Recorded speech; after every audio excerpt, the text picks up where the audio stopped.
Good morning, first year commerce. This is the part 8 class, chapter definition and function and importance of money. इस chapter का second lecture. In this chapter, we will discuss the function of money. There are so many functions, जिसको मैंने 4 भागों में last में भी हमने देखा है. The function of money, primary function, secondary function, contingent function, and other functions. In the last earlier chapter जो अभी हमने पिछले में जो दिया था, इसका जो पहला पार्ट था उसमें मैंने बताया था what is the money. According to the clear cut definition, monies are those commodity which the people of the country accept voluntary and which function the role of the money like the medium of exchange, store of the value, transfer of the value, measure of the value, and after all, the third, the most important, that is the which is issued by the government and cover the legal umbrella, that is the legal tender money. When all these things essential ingredients and essential जो condition are fulfilled, तब हम उस चीज को कहते हैं money. Money में जो प्राइमरी फंक्शन का मतलब होता है कि जो इंपॉर्टेंट है, जिसका माने मूल जो वर्क होता है, दैट इज अ मूल वर्क, उसको हम लोग प्राइमरी फंक्शन में करते हैं.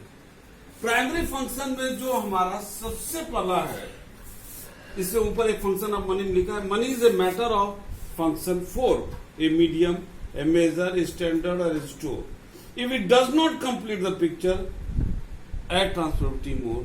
अगर इसमें भी ये क्लियर नहीं है तो उसको ट्रांसफरेबिलिटी यानी एक जगह से दूसरी जगह वो जा सकता है. प्राइमरी फंक्शन में जो है पहला है मीडियम ऑफ एक्सचेंज. इसको थोड़ा सा बनाए हम लोग. पहला मीडियम ऑफ एक्सचेंज. इसी तरह चार्ट ऑफ नोट्स में हमने डिस्कस किया था, नोट्स में भी बनाइएगा इसी तरह. आप अपने तरीके से इसको बना दीजिएगा. और सेकंड पार्ट इसका है standard measure of value. Standard measure of value. अभी आज इसको हम लोग जो है प्राइमरी फंक्शन के रूप में ये दो को हम लोग डिस्कस करेंगे. ठीक है ना. देखिए मीडियम ऑफ एक्सचेंज, इसमें एक जो सबसे बड़ी समस्या आती थी आपका बार्टर सिस्टम में, कि हम सामान लेने जाते थे तो हमने बोला था कि बार्टर सिस्टम जो सिर्फ सामान का ही आदान प्रदान नहीं, that was also the exchange of the need. ठीक है ना. लेकिन एक प्रॉब्लम होता था कि coextension of need was at the time was very difficult. अब उसको पूरा करने के लिए मुद्रा आया. आज बहुत आसानी से है. अब सोचिए मजाक के तौर पर अगर हमको सब्जी लेना हो और हम कॉमर्स के टीचर हैं तो उससे कहे भैया तुम कॉमर्स पढ़ोगे, तो कहेगा हाँ पढ़ेंगे, तब हम उससे सब्जी लें. अब उसके बाद सब्जी है लेकिन हम उसको कॉमर्स नहीं पढ़ना, तो हम सामान कैसे करेंगे? तो वहां पर सामान का एक्सचेंज नहीं आ जाएगा. लेकिन आज क्या होता है, हमको जो है मान लीजिए 1000 रुपया मिला. अब हम गए जनरल स्टोर की दुकान पर सामान खरीदे. हमने अपनी आवश्यकता पूरा कर लिया. हमने जनरल स्टोर्स वाले से नहीं पूछा भैया आपकी आवश्यकता क्या है. अब फिर वो गया जनरल स्टोर्स वाला, वो जाकर के मार्केट से कपड़ा खरीद लिया, किसी को पेमेंट किया. वो भी उससे नहीं पूछ रहा भाई साहब आपकी जरूरत क्या. उसने पूछा, उसको पैसा दिया, सामान ले लिया. उसी तरह वो कपड़ा वाला भी फैक्ट्री वाले को पेमेंट किया, अपने वर्कर को पेमेंट किया. उसने नहीं पूछा कि भैया आपकी जरूरत क्या. उसने पैसा दिया और उसको उनसे सामान या उनकी जो सेवाएं को लिया. फैक्ट्री वाला भी अपने लेबर को दिया है और उससे नहीं पूछा कि भैया आपकी जरूरत क्या है. उनको कहा भैया ये अपना पैसा पकड़िए और काम करवाया. और फिर वो मार्केट में पैसा इस तरह से घूमता रहता है. यानी कि बड़े आसानी से जो है एक through the money medium of exchange का जो है इम्पोर्टेंट. दूसरा जो पार्टनर सिस्टम में सबसे बड़ा जो दिक्कत आ रहा था वो था स्टैंडर्ड मेजर ऑफ वैल्यू. कैसे उसमें जो सबसे बड़ी समस्या आ रही थी, जैसे कि हमने कहा कि आज क्लियर है कि 40 रुपया किलो चावल है, 50 रुपया किलो चावल है, तो गेहूं जो है 20 रुपया है, आटा 30 रुपया है, इस हिसाब से आप ले आते हो. लेकिन वहां पर जब बार्टर सिस्टम में क्या था, बार्टर सिस्टम में जो है ये सारी प्रॉब्लम खड़ी हो जाती थी, क्योंकि वहां किलो के भाव क्वांटिटी का रेट चलता था। भैया 1 किलो चावल चाहिए तो 1 किलो आपको आटा दे दीजिए।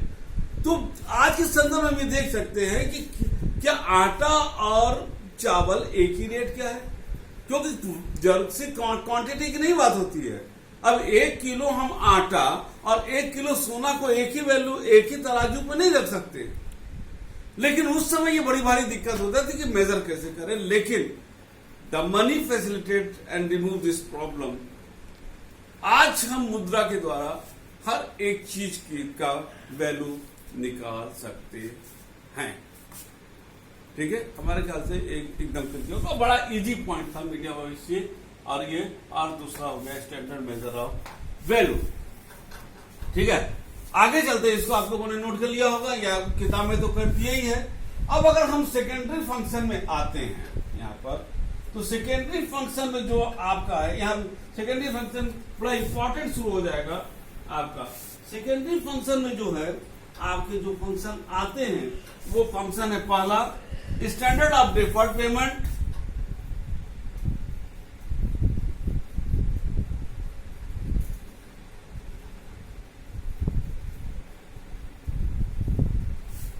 standard of deferred payment, money as a store of value,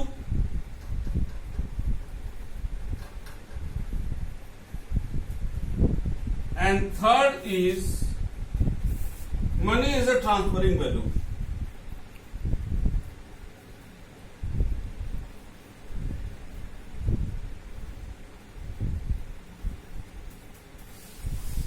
ठीक है, तो इसको आज हम लोग डिस्कस करेंगे। इसमें आइए सेकेंडरी में डेफर्ड पेमेंट का मतलब होता है टू पोस्टपोन द पेमेंट। हमने बताया था कि बार्टर सिस्टम में जो सबसे बड़ी समस्या था वो था कि that was the exchange of the need.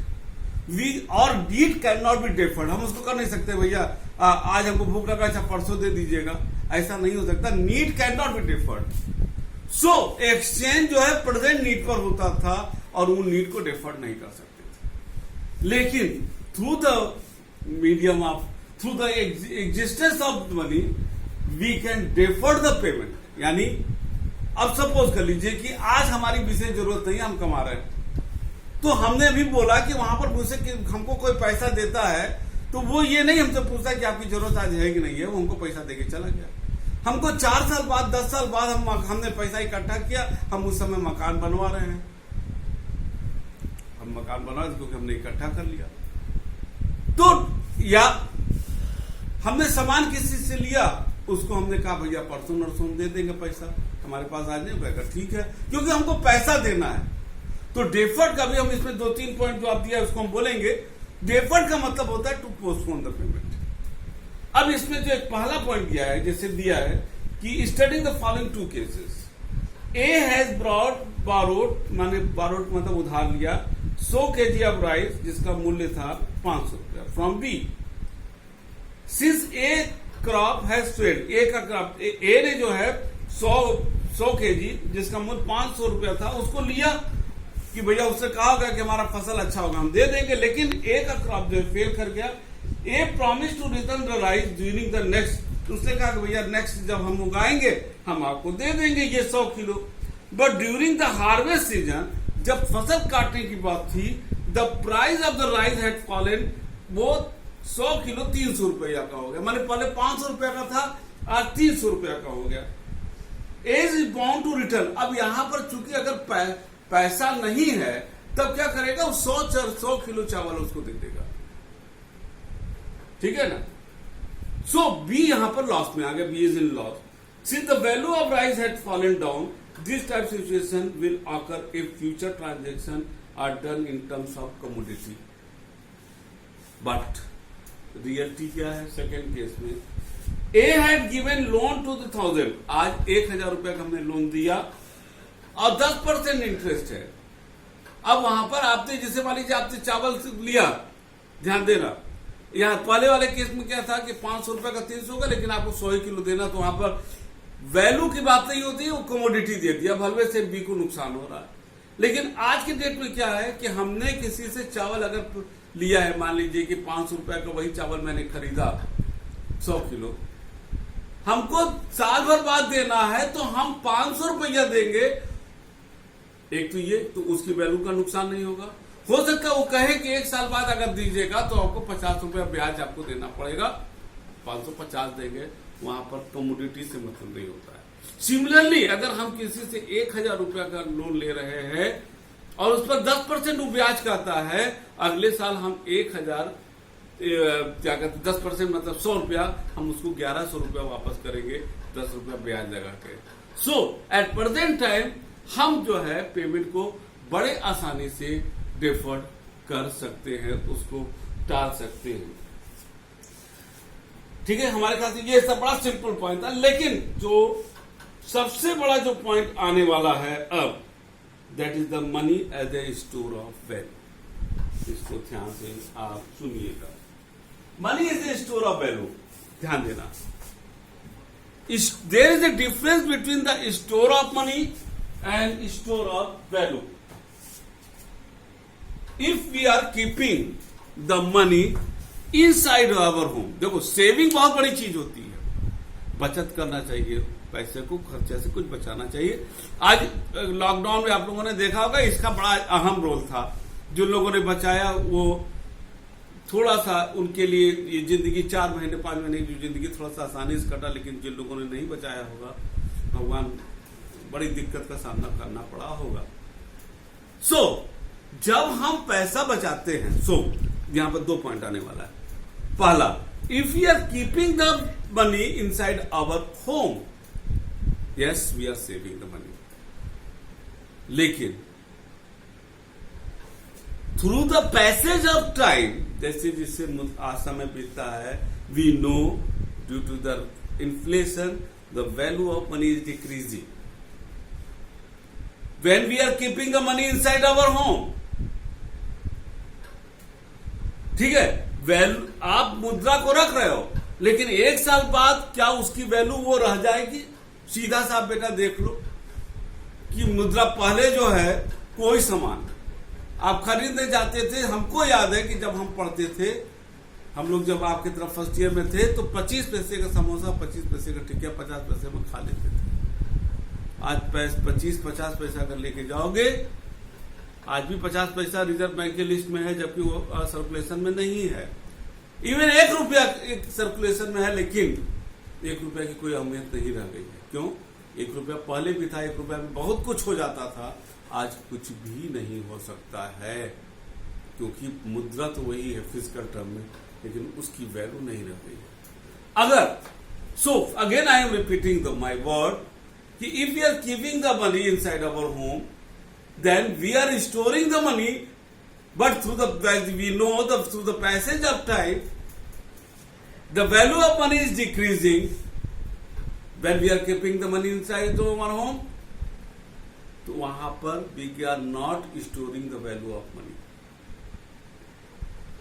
धीरे धीरे वो 1000 रुपया का 10 साल बाद देखो, जो 1000 10 साल पहले था वैल्यू, आज उसकी वैल्यू उस समय के हिसाब से 200 रुपया हो जाएगा, जबकि 1000 दिखाई दे रहा है वो फिजिकल टर्म में। तो क्या किया जाए? यस, सेविंग करना चाहिए। तो इट इज ऑलवेज एडवाइजेबल, ये नेशनल इंटरेस्ट में भी होगा कि हम पैसे को बचाएं, and we should keep the money into the bank.